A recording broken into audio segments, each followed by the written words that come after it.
ہم نے فرشتوں سے کہا کہ آدم کو سجدہ کرو تو سب نے سجدہ کیا مگر ابلیس نے نہ کیا.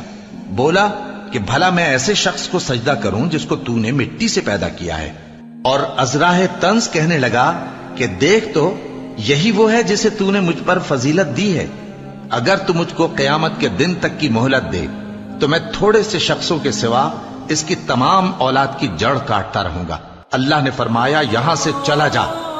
جو شخص ان میں سے تیری پیروی کرے گا تو تم سب کی جزا جہنم ہے اور وہ پوری سزا ہے.